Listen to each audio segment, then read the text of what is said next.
pour vivre. Parce que nous, on ne prie plus pour que le Saint-Esprit descende. Okay. Le Saint-Esprit est descendu une seule fois. C'était le jour de la Pentecôte. Okay. On n'a pas encore besoin, on n'a plus besoin que le Saint-Esprit descende parce qu'il est déjà descendu. Mais ce que nous nous demandons, c'est quoi? Que le Saint-Esprit se révèle, que le Saint-Esprit se manifeste, que le Saint-Esprit nous remplisse de sa puissance. Okay. Maintenant, quelle est l'importance du Saint-Esprit chez un chrétien? L'importance du Saint-Esprit chez un chrétien, ce que le chrétien doit d'abord savoir, c'est quoi? C'est que le Saint-Esprit, le Saint-Esprit, ce n'est pas une puissance, ce n'est pas une chose. Le Saint-Esprit, c'est une personne. Une troisième personne de la Trinité de Dieu. Okay. Le Saint-Esprit, c'est une personne irremplaçable dans la vie d'un chrétien. Sans le Saint-Esprit, un chrétien ne peut rien faire. C'est pourquoi Jésus leur dit ceci. Avant qu'il ne monte vers le Père, il dit, allez à Jérusalem. Le Saint-Esprit descendra sur vous. Donc, si le Saint-Esprit ne descend pas, vous ne serez pas des chrétiens. C'est pourquoi l'Église n'a pas commencé avec la résurrection de Jésus. L'Église n'a pas commencé avec l'ascension de Jésus. Mais l'Église a commencé avec la venue du Saint-Esprit. Donc, le Saint-Esprit, c'est celui qui est le maître de la conversion. Pour que le cœur d'une personne se convertisse, cette personne a besoin de la touche de l'Esprit. Pour qu'une personne abandonne le mal, il a besoin de la touche du Saint-Esprit. Parce que la Bible dit ceci, c'est lui qui nous convainc du mal. Il te dit que ça, ce n'est pas bien, et ça, c'est bien. C'est le Saint-Esprit. Et donc, c'est le Saint-Esprit qui est même la présence de Dieu sur nous. Donc, celui qui n'a pas le Saint-Esprit, il n'a pas Dieu en lui. La lumière de Dieu entre dans l'homme à partir du moment où l'homme reçoit le Saint-Esprit. C'est pourquoi, chrétien que tu es, tu dois désirer la présence et la plénitude du Saint-Esprit. Voilà, merci beaucoup à Berger Joseph. Nous sommes arrivés à la fin de cette émission. Vraiment merci à Tonton Claudie. Je ne sais pas, avant que Tonton Claudie balance ses photos, je ne sais pas, vous avez votre dernier mot. Donnez l'adresse de l'église. Et puis votre dernier mot. Voilà. L'église, plutôt les ministères sont de la trompette, se situe dans la commune d'Engalema. Binza, c'est entre Ozone et ma campagne. Nous sommes là, dans la cité des anciens combattants. Notre référence, c'est la paroisse Saint-Christophe et l'arrêt Grand Malik. Voilà. Nous sommes là, quartier M, numéro 57. Voilà. Et donc, si vous arrivez là, vous pouvez même nous appeler. Mon numéro est 081 98 98 504. 081 98 98 504. Mon dernier mot, c'est quoi?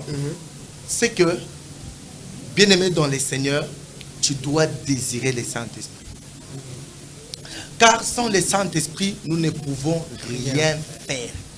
C'est le Saint-Esprit qui est le sceau de la chrétienté. La venue du Saint-Esprit a fait en sorte que l'Église puisse exister. Et l'Esprit dont je vous parle, il est éphémère sur la terre. L'Esprit ne restera pas éternellement sur la terre. Lorsque Christ reviendra, au moyen du Saint-Esprit, le mort en Christ ressusciteront. Ensemble, le mort et le vivant, nous allons monter. Et nous allons monter directement avec le Saint-Esprit. Et ceux qui vont rester sur la terre, ils vont rester sans le Saint-Esprit. Et comme le Saint-Esprit serait parti, même la puissance du nom de Jésus ne serait plus sur la terre. Les chrétiens qui vont rester sur la terre, ils vont rester les chrétiens sans puissance. Alors gagnez le temps. Amen. Voilà. Un très bon message. Gagnez le temps. Merci Tonton Claudie. Nous sommes arrivés à la fin. Tonton Claudie, balance-nous les images. Il y a une image de Tonton Carbonana, la Berger Joseph. On y va. Vous les connaissez? C'était un candidat malheureux à l'élection présidentielle 2023, Tonton Claudie. 2023. Ok. Vous les connaissez? Non mais... C'est Ngalas, c'est Tonton Claudie. Ah oui, le pasteur Ngalas. Pasteur Ngalas. Ouais. Vous les connaissez?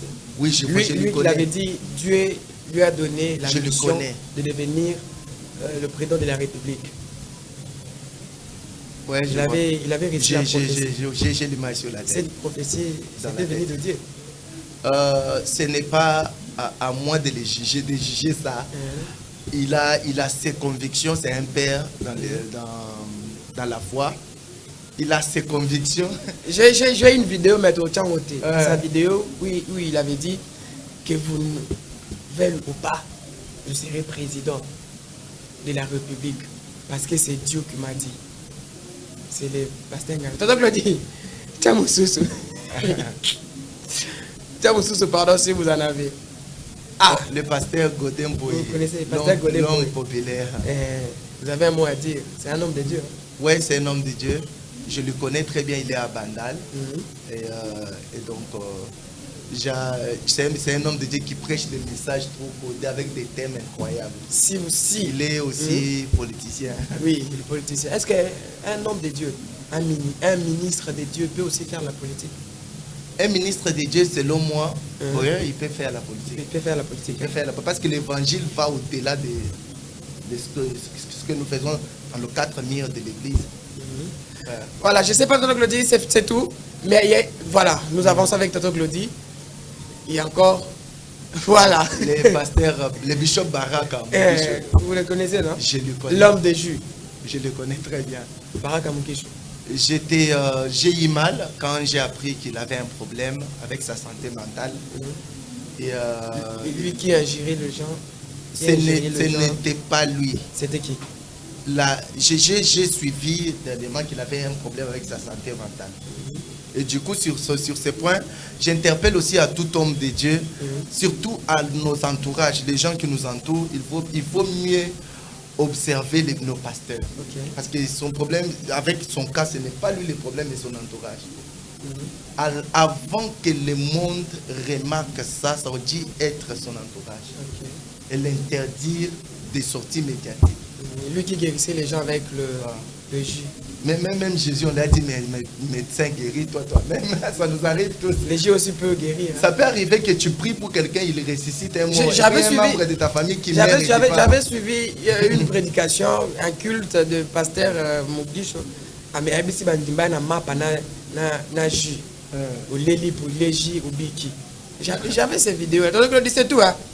Mais une photo malgré au Tchagoté. Voilà, nous sommes arrivés à la fin. Ah non, mais il faut, à chacun ses convictions. Vous voyez, même quand vous parlez de la prophétie, moi, si je prophétise, je connais la source, parce que vous êtes dans l'information. Vous connaissez très bien que ce qui fait la force d'une information, c'est l'assurance sur la source de cette information. Moi, si je prophétise avec assurance parce que je connais la source de mes informations. Il a aussi la source de ces informations. S'il parlait vraiment avec assurance, il avait ses convictions. Et j'espère lui voir réussir dans tout ce qu'il est en train de faire. C'est un père dans la foi. Voilà, merci beaucoup à Tonton Claudie. Une dernière photo, comme ça on se sépare avec le berger. Une dernière photo, comme ça on se sépare complètement. Voilà, merci beaucoup Tonton Claudie. Le prophète Denis Les, l'homme de pétage. C'est un serviteur de Dieu. Ouais, c'est un homme de Dieu. Je loue le Seigneur à cause de ce que Dieu a fait avec lui dans ces pays. Il sert Dieu dans la spécialité. En tout cas, ça, moi je n'ai pas l'esprit, appelez ça les spiritomètres. Pour l'homme de pétage. L'homme de pétage, il a sa manière d'interpréter la Bible, il a sa manière de voir les choses. Vous êtes théologien de formation. Et vous êtes aussi berger, vous encadrez aussi l'église. En voyant si le berger et le pasteur Denis Les, c'était votre fils spirituel au Bolibéra, en voyant tout ce qu'il est en train de faire, tout ce qu'il a fait comme le musique, il y a pétage. Nous avons vu des vidéos circuler dans des boîtes de nuit. Qui serait votre fils? J'ai mon école. Très bien. Mon école a des principes, a des normes, a aussi des concepts.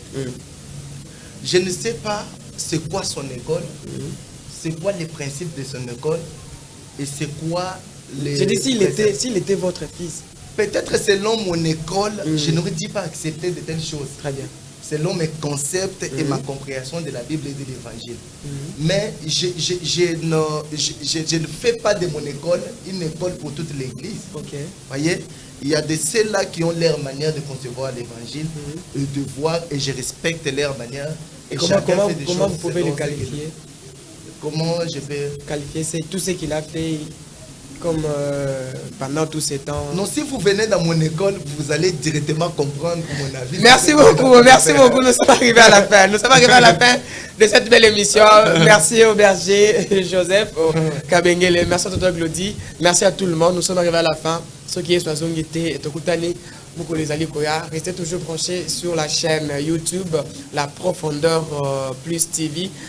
Abonnez-vous massivement, suivez l'intégralité de cette émission ou d'autres émissions qu'on a fait avec le berger Joseph Boko Taboromona. Ça sera une très bonne chose. Voilà, nous sommes arrivés à la fin. Merci à vous une fois de plus. Merci. On se retrouve à la prochaine. À la prochaine. Merci beaucoup.